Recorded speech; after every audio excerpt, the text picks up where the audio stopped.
Hello, ರಮೇಶನ್ ಮನೇಲಿರೋ ಕೋಳಿ ಸುರೇಶನ್ ಮನೆಗೆ ಹೋಗ್ಬಿಟ್ಟು ಮೊಟ್ಟೆ ಇಕ್ಕುತ್ತೆ. ಇವಾಗ ಮೊಟ್ಟೆ ಯಾರ್ದು ಅಂತ ಹೇಳಪ್ಪ. ಮೊಟ್ಟೆ ಈಗ ಸುರೇಶನ್, ಯಾಕಂದ್ರೆ ಕೋಳಿ ಸುರೇಶನ್ ಮನೇಲಿ ಬಂದಿರ್ತಲ್ಲ, ಯಾರ ಮನೇಲಿ ಬಂದ್ ಮೊಟ್ಟೆ ಇಡುತ್ತೋ ಅವ್ರದೇ ಮೊಟ್ಟೆ. ಇಲ್ಲ ಲೇ, ಇಲ್ವಾ? ಮತ್ತಿನ್ಯಾರ್ದು ಮೊಟ್ಟೆ? ಕೋಳಿದಲ್ಲಿ. ಈಗ ಒಂದ್ ಆನೆ ಈಜಾಡ ಕೆರೆ ಒಳಗ್ ಹೋಗುತ್ತೆ, ಆಚೆ ಹೆಂಗ್ ಬರುತ್ತೆ? ಈಗ ಹೆಂಗ್ ಬರುತ್ತೆ? ಹೆಂಗ್ ಹೋಗಿರುತ್ತೋ ಹಂಗೆ ವಾಪಸ್ ಬರುತ್ತೆ. ಇಲ್ಲ ಲೇ, ಮತ್ತೆ ಯಾವ ಆಗ್ಬಿಟ್ಟು ಆಚೆ ಬರುತ್ತಲೇ? ಹೊಟ್ಟೆ ಎಷ್ಟು ಉರ್ಸ್ತಾವ್ರೋ ಆ ಭಗವತ್ನ ನೋಡಿದ್ರೆ. ಒಬ್ಬ ಹುಡುಗ ಪ್ರತಿ ವರ್ಷ ಅವ್ನ್ ಬರ್ತಡೆಗೆ ಉಂಡಿಗೆ ₹1 ಹಾಕ್ತಿದ್ನಂತೆ. 60 ವರ್ಷ ಆದ್ಮೇಲೆ ನೋಡಿದ್ರೆ ಅದ್ರಲ್ಲಿ ಬರೀ ₹12 ಐತಂತೆ. ಹೆಂಗೆ ಅಂದ್ರೆ ಅವ್ನು ಯಾರ ಚಪ್ಪಲಿ ಇರ್ತಾನೆ ಎತ್ಕೊಂಡಿರ್ತಾನೆ. ಇಲ್ಲ ಲೇ, ಮತ್ತೆ ಅವ್ನ್ birthday February 29 ಇತ್ಲೇ.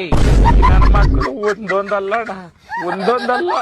Okay, last and final ಕೇಳ್ಕೊಂಬಿಡು. ಹೇಳು. ಒಬ್ಬ ಹುಡುಗಂಗೆ ಹೆವಿ ಶುಗರ್ ಇರುತ್ತೆ. ಡಾಕ್ಟರ್ ಅವ್ನ್ಗೆ ಸ್ವೀಟ್ ಬಿಟ್ಬಿಡು ಅಂತ ಹೇಳ್ತಾರೆ. ಅವನು ಲೈಫ್ ಪೂರ್ತಿ ಸ್ವೀಟ್ ಐತಿನಲ್ಲ, ಯಾಕೆ ಹೇಳು? ಇದಕ್ಕೂ ಯಾವ್ದೋ ಉಲ್ಟಾ ಸೀದಾ ಆನ್ಸರ್ ಇರುತ್ತೆ ಪಕ್ಕ. ಯಾಕಂದ್ರೆ ಅವ್ನ್ಗೆ ನಾನು ಹೇಳ್ತೀನಿ ಕೇಳು. ಯಾಕಂದ್ರೆ ಆವಾಗ್ಲೂ ಹೇಳದ್ನಲ್ಲ, ಅವ್ನಿಗೆ ಶುಗರ್ ಇರುತ್ತೆ, ಡಾಕ್ಟರ್ ಹೇಳ್ತಾರೆ ಅದಕ್ಕೆ.